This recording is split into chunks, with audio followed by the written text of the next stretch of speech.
Hello दोस्तों, मैं आकाश कुमार स्वागत करता हूँ आप सभी का HMR क्लासेस पर। और आज का जो हमारा टॉपिक है वो है नंबर सिस्टम।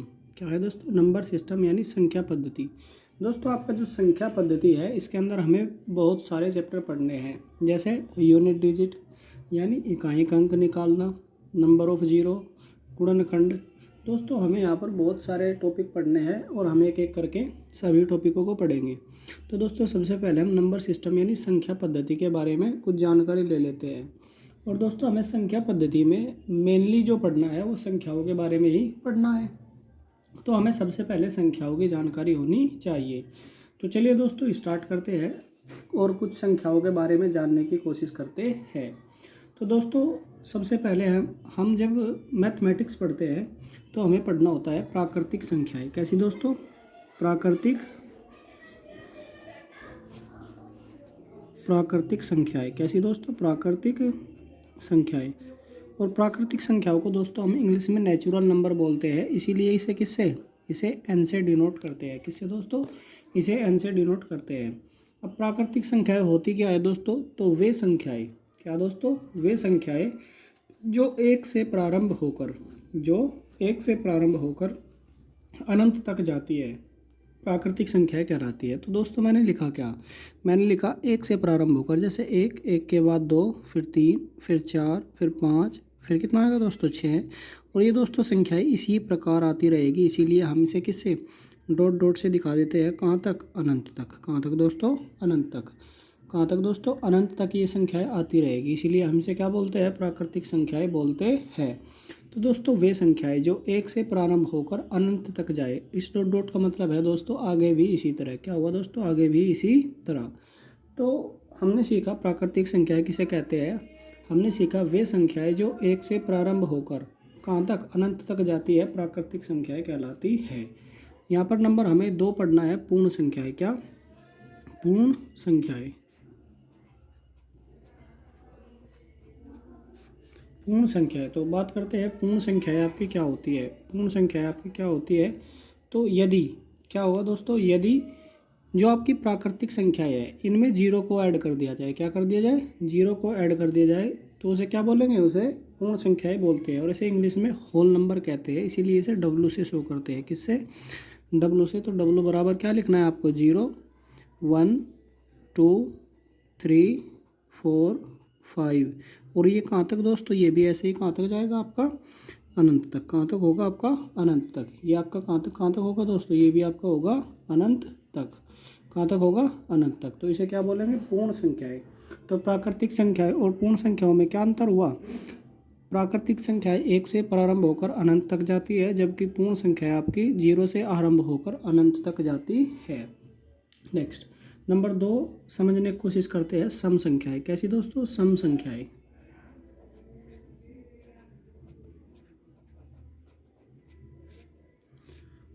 चलिए बात करते हैं सम संख्या क्या होती है।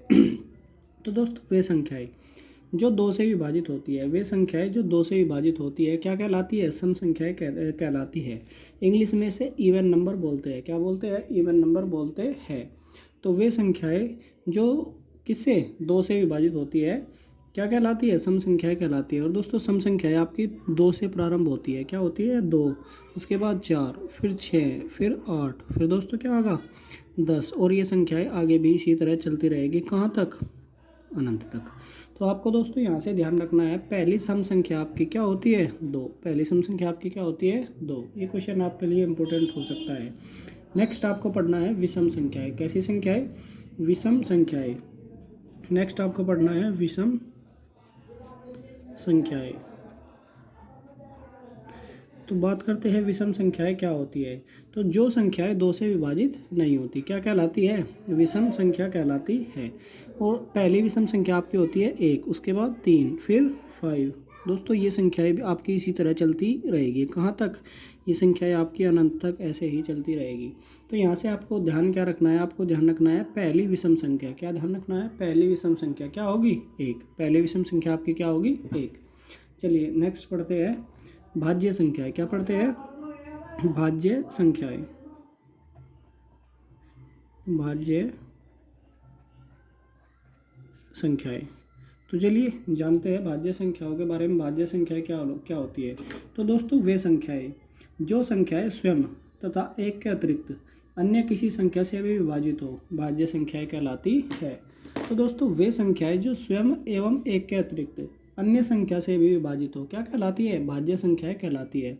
तो चलिए दोस्तों भाज्य संख्या को अच्छे से समझने की कोशिश करते हैं। जैसे भाज्य संख्या आपकी पहली भाज्य संख्या आपकी 4 होती है, उसके बाद 6, फिर 8 और उसके बाद क्या आती है 9, और ये संख्याएं भी आपके आगे इसी तरह चलती रहेगी। तो दोस्तों मैंने आपको परिभाषा क्या बताई, वे संख्या जो स्वयं व एक के अतिरिक्त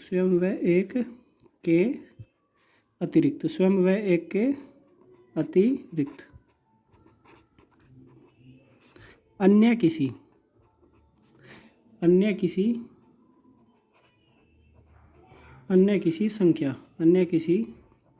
संख्या से भी विभाजित हो, अन्य किसी संख्या से भी विभाजित हो क्या कहलाती है, आपकी भाज्य संख्या कहलाती है। तो चलिए दोस्तों समझते हैं भाज्य संख्या। मैंने आपको बताया पहली भाज्य संख्या आपकी 4 होती है। तो दोस्तों यदि किसी को कन्फ्यूजन हो तो मैं 2 की बात करता हूँ। क्या 2 भाज्य संख्या नहीं है या है? तो दोस्तों 2 मैंने बताया आपको क्या, वे संख्या है जो स्वयं से तो विभाजित होती है। तो 2 से तो विभाजित होगा, 1 से भी विभाजित हो, 1 से भी होगा, लेकिन अन्य किसी और से। लेकिन 2 अन्य किसी संख्या से विभाजित नहीं होता, इसलिए 2 कोई क्या भाज्य संख्या नहीं है। तो जैसे हमने देखा पहली भाज्य संख्या क्या हुई आपकी 4। तो आप 4 को समझने की कोशिश करें, ये आपका 4 हुआ। तो 4 आपका क्या हुआ, 1 से तो डिवाइड होगा, 1 से कटेगा आपका, लेकिन 4 के जो होगा 2 दूनी 4, 4 के फैक्टर क्या हो गया आपके 2 दूनी 4। तो 4 किससे, 2 से भी होगा और 4 से भी। तो 1 से भी हुआ, स्वयं से भी हुआ, और एक अन्य संख्या क्या हुई दोस्तों 2 से भी हुआ। इसीलिए 4 क्या है, एक 4 पहली भाज्य संख्या है। नेक्स्ट बात करते हैं अभाज्य संख्या के विषय में। किसके विषय में दोस्तों, अभाज्य संख्या के विषय में। चलिए नेक्स्ट बात करते हैं अभाज्य संख्या। क्या दोस्तों,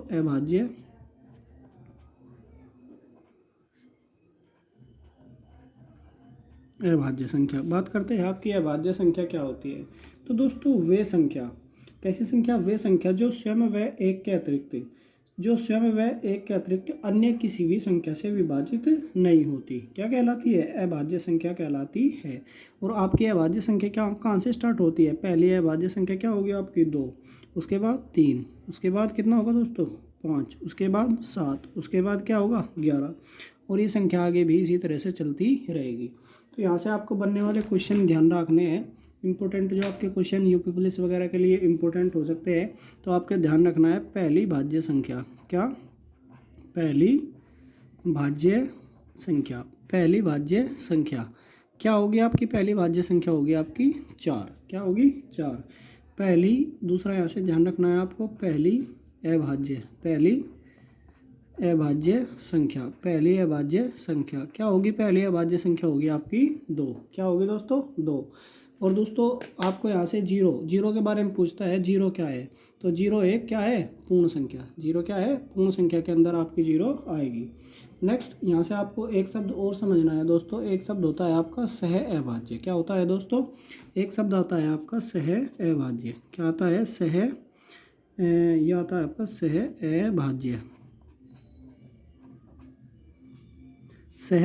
तो बात करते हैं सह अभाज्य क्या होता है दोस्तों। इसे इंग्लिश में कोप्राइम बोलते हैं, क्या बोलते हैं, कोप्राइम, इंग्लिश में इसको कोप्राइम बोलते हैं, सह अभाज्य। तो दोस्तों सह अभाज्य क्या होती है, सह अभाज्य के लिए यहाँ से 2 परिभाषा निकल कर आती है। क्या, या तो वे संख्याएं जिनका में से क्या हो एक, जिनका में से क्या हो दोस्तों, जिनका में से एक हो, जिनका में से क्या हो, जिनका में से एक हो, क्या कहलाती है, सह अभाज्य। या फिर वे संख्याएं जिनमें कुछ भी कॉमन ना हो, क्या दोस्तों, जिनमें कुछ भी कॉमन न हो, जिनमें कुछ भी कॉमन न हो, क्या कहलाएगी आपकी, सह अभाज्य संख्या कहलाती है। जैसे आप समझ सकते हो, जैसे आपकी होगी क्या 3 4 लिख लिए आप, क्या कुछ इनमें कुछ कॉमन है दोस्तों, नहीं। या फिर आप क्या कह सकते हो 2 5, क्या होगा 2 5 कुछ कॉमन है, नहीं है।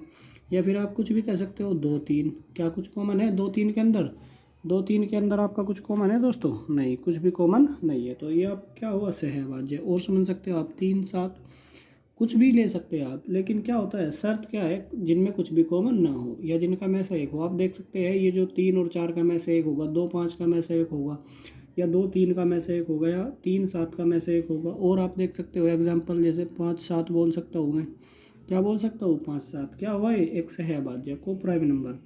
या और क्या बोल सकता हूँ दोस्तों, 8 11 बोल सकता हूँ, क्या हुआ एक को प्राइम नंबर। चलिए नेक्स्ट बात करते हैं आगे। नेक्स्ट आगे बात करते हैं दोस्तों किसके विषय में, नेक्स्ट आगे बात करते हैं परिमेय संख्या। क्या करते हैं दोस्तों, परिमेय संख्या।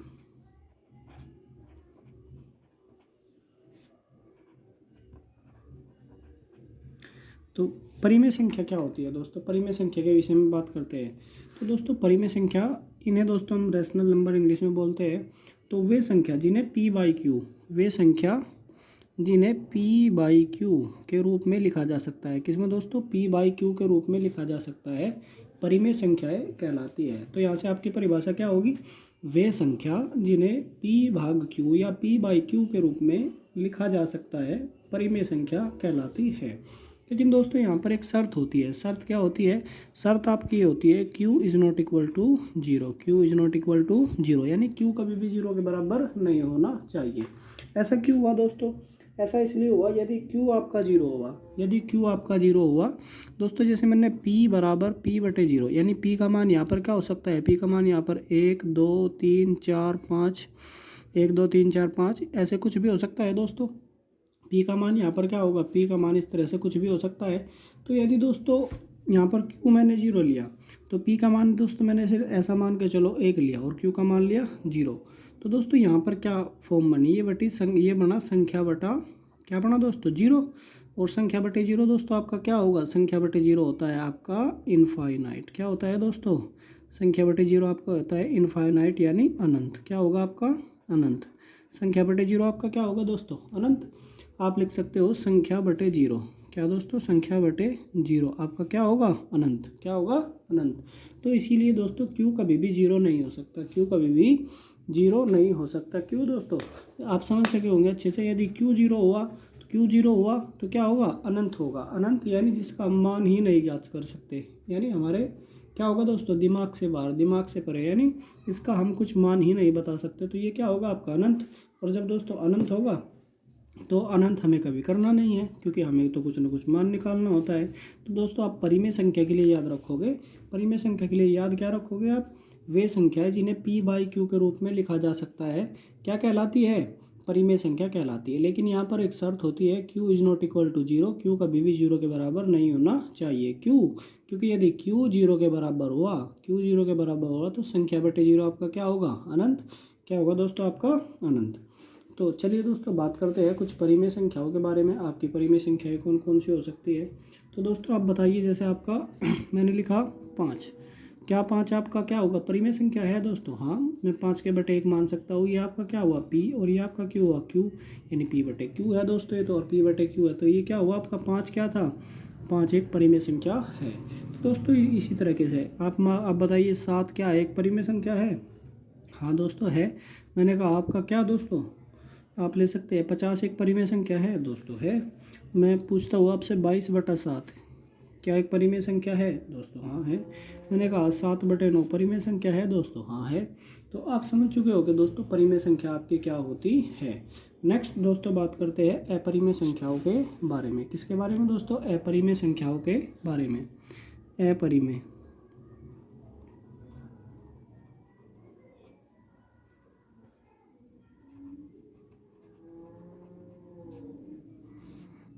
अपरिमेय संख्या। चलिए दोस्तों बात करते हैं अपरिमेय संख्या के बारे में। तो वे संख्याएं जिन्हें p बाई क्यू, जिन्हें p बाई क्यू के रूप में नहीं लिखा जा सकता, क्या दोस्तों, p बाई क्यू के रूप में नहीं लिखा जा सकता, क्या कहलाती है, अपरिमेय संख्याएं कहलाती है। यहाँ पर दोस्तों आपके इसके उदाहरण, आपको जो अपरिमेय संख्या होती है इनके उदाहरण हमेशा याद रखने हैं। ये आपके आने वाले एग्जाम, जैसे यूपी पुलिस का एग्ज़ाम है, उसके लिए बहुत ज़्यादा इंपॉर्टेंट हो सकते हैं। जैसे पाई आपकी क्या हुई, पाई आपकी क्या है दोस्तों, एक अपरिमेय संख्या है। मैंने कहा आपका रूट दो आपका क्या हुआ, एक अपरिमेय संख्या है। मैंने कहा आपका √3 क्या है दोस्तों, एक अपरिमेय संख्या है। मैंने कहा -√2 क्या हुआ आपका, अपरिमेय संख्या। मैंने कहा -√3 क्या हुआ आपका, -√3 आपकी अपरिमेय संख्या हुई। क्या हुई दोस्तों, -√3 आपकी अपरिमेय संख्या हुई। मैंने कहा -√5 क्या हुई आपकी अपरिमेय संख्या हुई। क्या हुई दोस्तों, अपरिमेय संख्या हुई। तो इस तरह से दोस्तों आप क्या समझे, आप समझ सकते हो अपरिमेय संख्या क्या होती है। चलिए बात करते हैं नेक्स्ट। चलिए दोस्तों अब समझते हैं वास्तविक संख्या। क्या दोस्तों, वास्तविक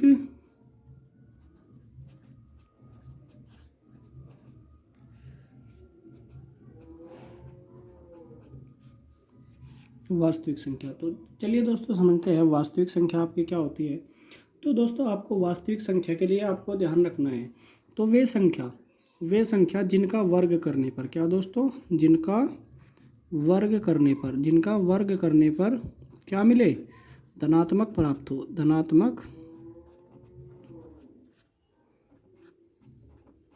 धनात्मक प्राप्त हो, वास्तविक संख्या कहलाती है। क्या कहलाती है दोस्तों, वास्तविक संख्या कहलाती है। चलिए दोस्तों बात करते हैं वास्तविक संख्या आखिरकार होती क्या है। मैंने आपसे पूछा -1, बताइए वास्तविक संख्या है तो आपको -1 का वर्ग करना है, क्या मिलेगा दोस्तों, +1। क्या हुआ, एक वास्तविक संख्या है। मैंने कहा आपको 2/3 क्या हुआ, आपकी वास्तविक संख्या है। हाँ दोस्तों एक वास्तविक संख्या है। मैंने कहा -4/7 क्या वास्तविक संख्या है, तो आप दोस्तों इसका वर्ग कर सकते हैं तो ये आपको धनात्मक मिलेगा। 4 का वर्ग 16 और 7 का वर्ग 49, तो ये क्या है दोस्तों, एक वास्तविक संख्या है। चलिए बात करते हैं दोस्तों पाई क्या एक वास्तविक संख्या है, तो हाँ दोस्तों पाई एक वास्तविक संख्या है। तो दोस्तों आपको ध्यान रखना है, पाई आपने सीखा क्या है, वास्तविक संख्या है। और क्या है, पाई एक अपरिमेय संख्या है। पाई क्या है आपकी, अपरिमेय। क्या हुआ,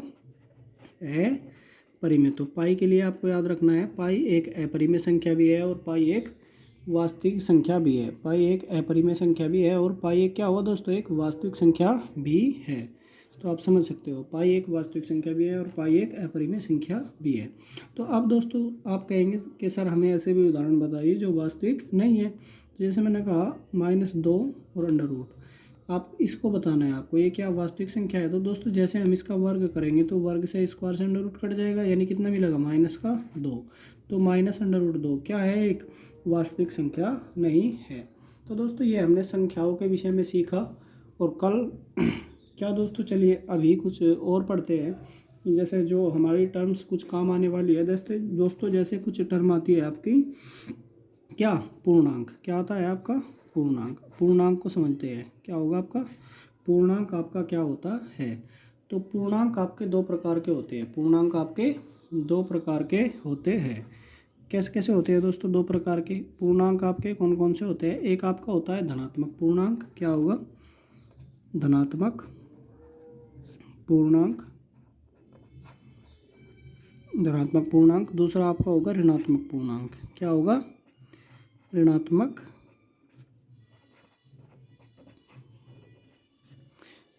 पूर्णांक। क्या होगा दोस्तों आपका दूसरा, ऋणात्मक पूर्णांक। पूर्णांक आपके दो प्रकार के होते हैं, एक धनात्मक पूर्णांक, दूसरा ऋणात्मक पूर्णांक। तो धनात्मक पूर्णांक दोस्तों कौन से होते हैं, चलिए दोस्तों बात करते हैं। आप हमेशा आप नंबर लाइन को समझने की कोशिश करें। ये आपके पास कोई नंबर लाइन है, चलिए दोस्तों मैं आपके लिए एक नंबर लाइन बना देता हूँ। तो यहाँ पर कहीं क्या होता है, जीरो। हमने मान लिया यहाँ पर कहीं ठीक बीचों बीच क्या हुआ, जीरो। तो दोस्तों इधर जब मैं चलता हूँ तो मुझे क्या मिलते हैं, पॉजिटिव नंबर। जैसे यहाँ पर क्या मिलेगा, +1 लिखो या ऐसे लिखो दोस्तों, एक ही बात है। या फिर +2, +3, +4, +5। ये नंबर कहाँ तक मिलेंगे मुझे, ये नंबर मिलेंगे कहाँ तक दोस्तों, प्लस अनंत तक। कहाँ तक मिलेंगे, प्लस अनंत तक। वैसे प्लस अनंत कुछ नहीं होता, आप अनंत तक बोल सकते हो। लेकिन यहाँ पर दोस्तों इधर आपको क्या मिलेंगे, -1, -2, -3, -4। ये भी दोस्तों कहाँ तक हो गए, ये भी आपके कहाँ तक मिलेंगे, अनंत तक। तो इधर दोस्तों आप देख सकते हो, एक तरफ आपको जो पॉजिटिव संख्याएं मिली, क्या मिली आपको, पॉजिटिव संख्याएं मिली। ये आपके धनात्मक पूर्णांक होते हैं। क्या होते हैं, धनात्मक पूर्णांक होते हैं, लेकिन जीरो को छोड़कर। अच्छा, एक तरफ आपको नेगेटिव संख्याएं मिली। क्या मिली, एक तरफ आपको नेगेटिव संख्याएं मिली। ये जो आपको नेगेटिव संख्याएं मिली ये आपके ऋणात्मक पूर्णांक होते हैं। तो आपने पूर्णांक को अच्छे तरीके से समझा होगा। जो पूर्णांक होते हैं वो आपके दो प्रकार के होते हैं, एक धनात्मक पूर्णांक, दूसरा ऋणात्मक पूर्णांक। और आप अच्छे से समझ सके होंगे पूर्णांक के अंदर क्या क्या आता है। तो दोस्तों किसी ने कहा -4 क्या एक पूर्णांक है? हाँ है। किसी ने कहा -2 क्या एक पूर्णांक है? हाँ है। किसी ने कहा क्या दोस्तों 2 क्या एक पूर्णांक है? हाँ है। किसी ने कहा 10 क्या एक पूर्णांक है? हाँ है। तो चलिए बात करते हैं दोस्तों नेक्स्ट आगे कुछ शब्दों की जो हमारे नंबर सिस्टम में हमारे काम आने वाले हैं। तो नेक्स्ट सीखते हैं दोस्तों। एक बात होती है आपकी क्रमागत। क्या होती है? क्रमागत। क्रमागत पूर्णांक बोलता है या क्रमागत संख्या? क्या बोलता है? क्रमागत संख्या। तो क्रमागत का मीनिंग क्या होता है दोस्तों? क्रमागत का मीनिंग आपका होता है कर्म से आने वाला। जैसे आपका 1 आया, 1 के बाद 2 आया, फिर 3, फिर 4, फिर 5, फिर 6, फिर 7, और ये आपका इसी तरीके से चलता रहेगा। ये क्या हुआ दोस्तों? आपका क्रमागत। क्या हुआ आपका? क्रमागत। जैसे हमें पता चलता है दोस्तों, हमें कभी कभी क्वेश्चन में कहता है और हम मान लेते हैं, माना पहली क्रमागत संख्या x, तो हमें जब ठीक उससे अगली क्रमागत संख्या माननी होती है तो हम x+1 मानते हैं। क्या मानते हैं दोस्तों? x+1। ठीक उससे अगली माननी होती है तो x प्लस क्या मानते हैं दोस्तों? 2। लेकिन ये होता कैसे है, चलिए इस बात को समझते हैं। तो दोस्तों क्रमागत का मतलब है कर्म से आने वाला, और हम देखते हैं जो क्रमागत संख्या है उनमें कितना होता है? +1 का गैप है। 2 से 3 पर जाने के लिए कितना हुआ दोस्तों? +1। 3 से 4 पर जाने के लिए +1। 4 से 5 पर जाने के लिए क्या हुआ? +1। तो दोस्तों हमने क्या सीखा? क्रमागत जो संख्या होती है उनमें +1 का गैप होता है। कितना होता है? +1 का गैप होता है। तो कभी भी दोस्तों किसी ने कहा मुझे पहली क्रमागत संख्या 10 है, तो अगली क्रमागत संख्या क्या होगी दोस्तों? 11। क्या होगी? 11। किसी ने कहा मुझे पहली क्रमागत संख्या 100 है, तो नेक्स्ट अगली क्या होगी? 101। तो दोस्तों यदि किसी ने मुझे कहा पहली क्रमागत संख्या x है, तो नेक्स्ट क्या होगी? x+1। हमें क्या करना है? बस जनरली 1 जोड़ना है। क्या जोड़ना है दोस्तों? 1 जोड़ना है। तो चलिए बात करते हैं नेक्स्ट क्रमागत सम संख्या। क्या बात करते हैं? क्रमागत सम संख्या। नेक्स्ट बात करते हैं क्रमागत क्या दोस्तों? क्रमागत सम संख्या। क्रमागत सम संख्या। तो चलिए बात करते हैं क्रमागत सम संख्या क्या होती है क्रमागत सम संख्या के विषय में। तो दोस्तों आपने अभी पढ़ी है क्या? सम संख्या। आपने सम संख्या सीखी, और सम संख्या आपकी कहाँ से स्टार्ट थी? सम संख्या है आपकी कहाँ से स्टार्ट थी दोस्तों? 2 से। 2 के बाद 4, फिर 6, फिर 8, फिर 10, और सम संख्या आपकी इसी तरीके से चल रही थी। तो दोस्तों आप क्या देख सकते हैं? आप देख सकते हैं 2 से 4, पहली क्रमागत संख्या 2, पहली सम संख्या 2, नेक्स्ट सम संख्या 4। तो 2 से 4 होने के लिए कितना गैप हुआ दोस्तों? +2 का। कितने का गैप हुआ? +2 का। अच्छा 4 से 6 होने के लिए कितना गैप हुआ? +2 का। 6 से 8 होने के लिए कितना हुआ? +2 का। तो हम समझ सकते हैं जो सम संख्या होती है उनमें कितना गैप होता है दोस्तों? उनमें 2 का गैप होता है। कितने का गैप होता है? 2 का गैप होता है। तो हमें क्या निकालना है? क्रमागत संख्या। तो किसी ने कहा मेरे पास पहली सम क्रमागत संख्या 10 है, तो नेक्स्ट सम क्रमागत संख्या क्या होगी दोस्तों? 12। क्या होगी? 12। नेक्स्ट क्रमागत सम संख्या क्या होगी आपकी? 12। किसी ने कहा मेरे पास पहली क्रमागत सम संख्या x है, तो नेक्स्ट क्या होगी दोस्तों? नेक्स्ट होगी x+2। क्या जोड़ना है आपको? सिर्फ 2 जोड़ना है। और किसी ने कहा तो इससे अगली यदि मुझे क्रमागत सम संख्या पता करनी हो तो क्या होगी? x+ क्या होगी दोस्तों? x+ कितना होगी? 4। x+ कितनी होगी? 4। तो क्योंकि हम समझ सके हैं जो क्रमागत सम संख्या है उनमें कितना होता है? उनमें 2 का अंतर होता है। कितना होता है दोस्तों? 2 का अंतर उनमें होता है। चलिए बात करते हैं नेक्स्ट क्रमागत विषम संख्या। क्या करते हैं? नेक्स्ट क्रमागत विषम संख्या। इस टर्म को भी समझने की आप कोशिश करें। क्रमागत विषम संख्या। क्या दोस्तों? क्रमागत विषम संख्या। तो आपकी क्रमागत विषम संख्या क्या होती है? तो दोस्तों आपने देखा था आपकी पहली विषम संख्या क्या थी? 1। पहली विषम संख्या आपकी क्या थी? 1। उसके बाद विषम संख्या क्या है आपकी? 3। आपने देखा पहली जो विषम संख्या थी 1, उसके बाद 3, फिर 5, फिर 7, और ये क्रम दोस्तों ऐसे ही चलता रहता है। तो आप देख सकते हो जो विषम संख्या है उनमें भी कितने का गैप आया दोस्तों? 1 से 3 पर जाने के लिए कितना हुआ? +2। 3 से 5 पर जाने के लिए कितना हुआ? +2। 5 से 7 पर जाने के लिए कितना हुआ? +2। तो आप समझ सकते हो दोस्तों जो विषम संख्या होती है उनमें भी कितना होता है आपका? 2 का गैप होता है। तो यदि किसी ने मुझे कहा मेरे पास क्रमागत विषम संख्या, पहली क्रमागत विषम संख्या कितनी हुई? 15। तो नेक्स्ट क्या होगी आपकी? 17। नेक्स्ट क्या होगी आपकी? 17। किसी ने मुझसे कहा पहली क्रमागत विषम संख्या मेरे पास है 7, तो नेक्स्ट क्या होगी आपकी? 9। क्या होगी? 9।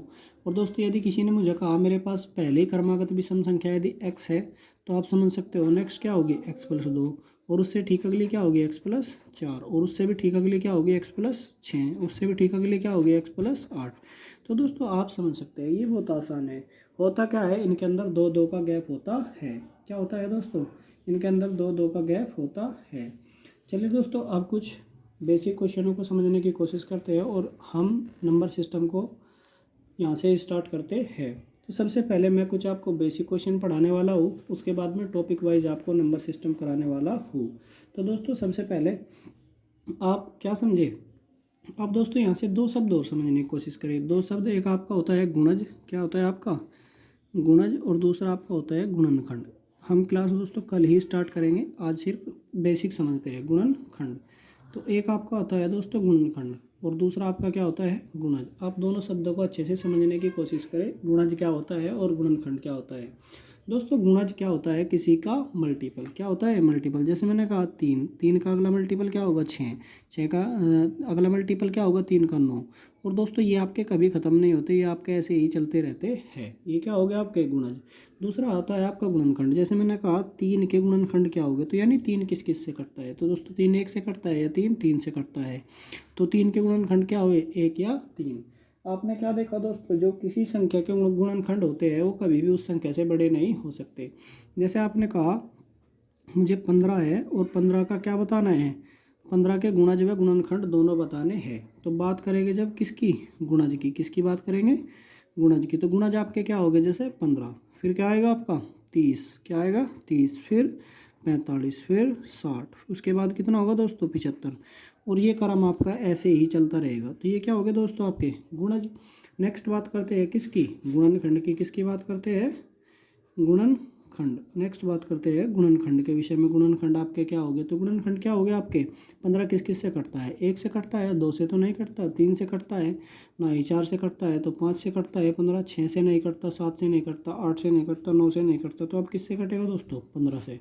तो 15 के जो गुणनखंड हुए वो 1, 3, 5 और 15, 1, 3, 5 और 15। तो दोस्तों आज की जो क्लास है वो मैं यहीं पर रोकता हूँ, और नेक्स्ट क्लास आपकी मैं लगभग 1 घंटे की लेकर आने वाला हूँ नंबर सिस्टम पर। और हम मैथ में लगभग नंबर सिस्टम को अब हर टॉपिक वाइज के हिसाब से ख़त्म करेंगे। तो दोस्तों आप सभी चैनल के साथ बने रहिए और आप चैनल को ज़्यादा से ज़्यादा शेयर करिए, सब्सक्राइब करिए और ज़्यादा से ज़्यादा सपोर्ट करिए, ताकि मैं आपके लिए अच्छी से अच्छी वीडियो बना सकूँ। और दोस्तों अभी मुझे ज़्यादा काम रहता है, तो इसीलिए मैं आपको सिर्फ एक दिन में एक ही वीडियो प्रोवाइड कर सकता हूँ। रही बात रीजनिंग की, जो आपको रीजनिंग का टॉपिक कराया था कोडिंग और डिकोडिंग, जल्दी ही मैं उसे भी क्या करूँगा, कंटिन्यू कराऊँगा और कोशिश करूँगा दिन में 2 वीडियो भी आपको प्रोवाइड करूँ। और सभी वीडियो की लेंथ ज़्यादा से ज़्यादा करूँ, लगभग आधे घंटे से ज़्यादा मैं सभी वीडियो को रखने की कोशिश करूँगा। तो धन्यवाद दोस्तों, आज की वीडियो को यहीं पर रोकते हैं और आप अपने अच्छे से नोट्स बनाइए जैसे जैसे मैं आपको पढ़ा रहा हूँ। मैं दोस्तों ये आपको गारंटी से बोल सकता हूँ, आपको एग्ज़ाम में इसका फ़ायदा ज़रूर मिलेगा। जब हम सभी टॉपिक कवर कर लेंगे तो एग्ज़ाम में इसका फ़ायदा आपको 100% मिलेगा। तो थैंक्स दोस्तों, चैनल को सब्सक्राइब करें, सपोर्ट करें, धन्यवाद।